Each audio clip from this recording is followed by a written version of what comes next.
There is a coin in the British Museum's storage trays that most visitors walk past without a glance. It is smaller than a fingernail, dull gray, and faintly ridged where a portrait has almost worn away. In the year 64, a coin from that same mint was 93% silver.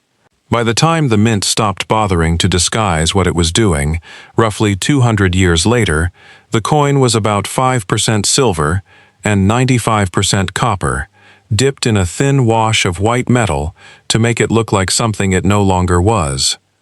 That coin is the denarius, and its slow disappearance is not a footnote to the fall of Rome. It is close to the whole story, told in metal instead of battles.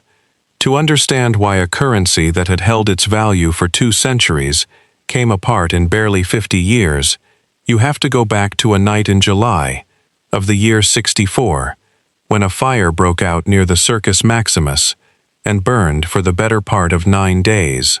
The version of Rome's decline most people were taught involves barbarians at the gate, Visigoths under Alaric sacking the city in 410, Vandals under Gaiseric arriving by sea in 455. A slow moral decay, an empire grown soft on luxury, finally overrun by tribes it could no longer hold back. That account is not wrong. The invasions happened, and they happened because Roman frontiers genuinely weakened.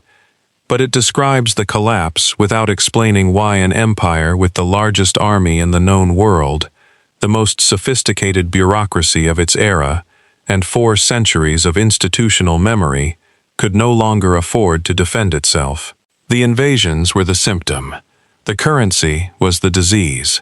After the fire of 64, the Emperor Nero needed money he did not have. Rome had to be rebuilt, including a vast new palace complex for himself, and the treasury could not cover it through taxation alone, without provoking the kind of unrest that had already killed emperors. So Nero did something that left no debate in the Senate and no public announcement. He instructed the mint to reduce the silver content of the denarius from roughly 98% to around 93%, while keeping the coin's face value, its size, and its appearance almost identical. Nobody rioted. Nobody in the forum noticed a coin that looked the same, weighed nearly the same, and still bought the same loaf of bread. That was the point. Debasement is a tax that does not require a vote, a census, or a collector at the door.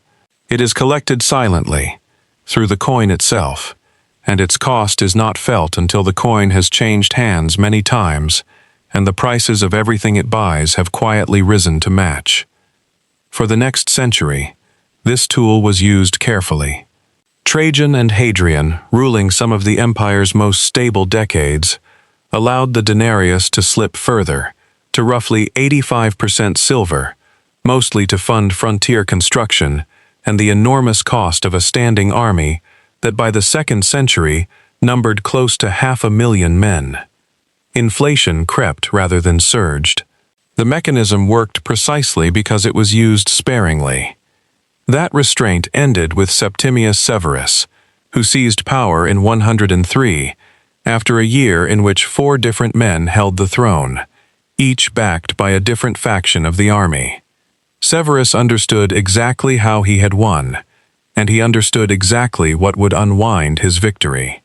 On his deathbed in 211, according to the historian Cassius Dio, he told his sons to enrich the soldiers and ignore everyone else. Whether or not the words are exact, the policy that followed was unmistakable. He raised military pay by roughly 1/3, the first such increase in over 100 years, and paid for it by dropping the denarius toward 50% silver. His son Caracalla inherited the arithmetic and made it worse. In 215, he introduced a new coin, the antoninianus, tariffed at twice the value of a denarius, but containing only about 1.5 times the silver. On paper, it was a convenient new denomination. Underneath, it was a mechanism for the state to pay out silver at a discount to everyone who received it. Soldiers, contractors, provinces owed refunds, while continuing to collect taxes as though the coins were worth their stated face value. It let Rome spend money it did not have, twice, using the same reserve of metal. This is the part of the story that rarely makes it into a documentary, because it requires sitting with a mechanism rather than a battle. But the mechanism is not complicated. A government facing costs it cannot cover has three options: raise taxes, borrow, or debase the currency. Rome had almost no capacity to borrow in the modern sense. There was no bond market, no central bank, no institution willing to lend an emperor money against future revenue. Taxation had a ceiling too, because provinces pushed to their limit, stopped producing, and started revolting. Debasement was the only lever that did not require anyone's consent. It became, across the 3rd century, the default lever. The soldiers who received these coins were not fooled for long. Merchants who dealt in bulk noticed first, because they handled enough coinage to weigh the difference. Word travels fastest through the people counting money for a living, and by the reign of Gallienus, who held the eastern and central provinces together from 253 to 268, while the empire fractured into 3 competing states around him, the antoninianus had fallen to somewhere near 5% silver, a bronze core with a thin silver wash that wore through within weeks of circulation, exposing the coin for what it was every time someone handled it. What happened next was not gradual. Between roughly 250 and 270, prices across the empire are estimated to have risen by close to 1,000%. Soldiers who had once accepted silver coin at face value began refusing it outright, demanding payment in gold, in kind, or in requisitioned goods, taken directly from the provinces they were stationed in. Long-distance trade, which had depended on merchants trusting that a coin minted in Antioch would hold roughly the same value in Gaul, began to seize up. Regions that had exported grain, wine, and oil across the Mediterranean for 200 years fell back toward local barter because nobody outside their own district would accept the money. Between 235 and 284, at least 26 men are recorded as having held or claimed the imperial title, and the true number, including regional usurpers, is usually put closer to 50. Almost none of them died of old age. They were murdered by their own guards, killed in battle against rivals, or assassinated by the men who replaced them, in a cycle where the fastest route to the throne was the same one that had put the last occupant there. Each new emperor needed the army's loyalty immediately, which meant an immediate donative, a cash bonus, which meant, again, debasing whatever coinage remained to be debased. The mechanism that was supposed to buy stability had become the reason stability was impossible. The emperor who was usually credited with ending the crisis, Diocletian, came to power in 284 and understood the currency problem better than almost anyone before him. In 301, he issued the Edict on Maximum Prices, a lengthy public order fixing the maximum legal price of goods, ranging from wheat to lion skins to a day's labor from a farmhand, with the penalty for violation set at death. It is one of the most detailed windows historians have into the ancient economy, because it lists thousands of items by name. It was also, by the account of Diocletian's own contemporaries, a near-total failure within a few years. Merchants withheld goods rather than sell at a loss. Black markets absorbed the trade the edict was supposed to govern. The law that was meant to stop inflation by decree instead produced shortages, because you cannot fix a currency by threatening the people who use it. What actually stabilized the empire, to the degree it was stabilized, was not the price edict. It was a set of quieter administrative changes that shifted the cost of the crisis onto people with the least power to resist it. Diocletian and his successor Constantine introduced a new gold coin, the solidus, kept deliberately scarce and reserved largely for the wealthy and for state transactions, while the debased silver and bronze coinage remained what ordinary people were paid in and taxed with. At the same time, the empire formalized a system, the colonate, binding tenant farmers to the land they worked, hereditarily, so that tax revenue in grain and produce could be guaranteed regardless of currency. And city councilors, the curiales, the class of local landowners who had once competed for the prestige of civic office, were made personally and hereditarily liable for their city's tax quota, to be paid from their own estates if the collection came up short. On paper, these were technical fiscal reforms. Underneath, they meant that a farmer's grandchildren inherited his obligation to a plot of land he could no longer leave, and a councillor's family inherited a debt to the state they had not personally incurred, while the very wealthiest senatorial families, who had spent the 3rd century converting movable wealth into enormous private estates called latifundia, secured exemptions and immunities that kept the heaviest weight of the crisis off their own books entirely. Nobody who debased the denarius across 2 centuries of Roman history was ever tried for it, fined for it, or formally held responsible for it in any surviving record. Nero died by his own hand, facing a Senate revolt over unrelated matters. Caracalla was murdered by an officer settling a personal grievance. Gallienus was killed by his own generals during a siege.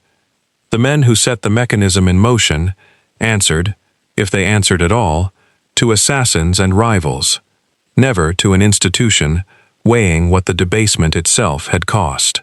Meanwhile, the great landowning families who had shifted the tax burden onto tenant farmers and provincial councillors kept their estates largely intact through the 5th century and beyond, in many cases outlasting the Western Roman government itself by generations. In 476, a Germanic officer in Roman service named Odoacer deposed the last Western emperor, a teenager named Romulus Augustulus, and did not bother appointing a replacement. He sent the imperial regalia to Constantinople instead. There was no final battle for Rome itself. The Western administration that had once minted an empire's currency from Britain to the Euphrates had, by then, spent decades unable to reliably pay, feed, or field the army it needed to survive, because the fiscal machinery that had built it had been hollowed out from the inside, coin by coin. Over 2 centuries, no single generation experienced as catastrophic while it was happening. What the denarius's slow disappearance demonstrates is not that Rome was destroyed by an enemy at its border. It is that a government facing costs it does not want to name to its own citizens will, if a quiet mechanism for hiding those costs exists, use it, and keep using it, past the point of prudence, because the people who benefit from spending are rarely the same people who eventually pay for it. Rome had no income tax on ordinary transactions, no war bonds sold to the public, no central bank issuing debt in its own name. It had a coin and a mint, and the ability to make that coin lie a little more each decade. Every government since has faced the same 3 choices Rome faced: tax openly, borrow openly, or debase quietly. And debasement remains, in the modern era, a matter of a central bank's balance sheet rather than a mint-silver ratio, harder to see, and for that reason, no less capable of transferring cost from the people who spend to the people who hold currency and save in it. That is the part of this history that never stopped being true. The mechanism did not end with Rome. It changed its instruments and kept its logic. The next time you hear a government describe inflation as an unfortunate accident of circumstance rather than a policy with beneficiaries, it is worth remembering a coin the size of a fingernail, and the 200 years it took to go from 98% silver to a wash of metal over copper, one emperor's convenient decision at a time. If you made it this far, you now know something about how the Roman Empire actually ended that most accounts of it leave out entirely. Not a story of barbarians overwhelming a strong empire, but of an empire that had already been quietly weakened from within its own treasury. If that is the kind of history that interests you, the financial mechanisms behind the events you think you already know, put a coin in the comments below. And if you would like to see more of this kind of research, the record behind the headline version of history, consider subscribing. These take a genuinely long time to put together properly, and it helps more than you would think. Thank you for watching.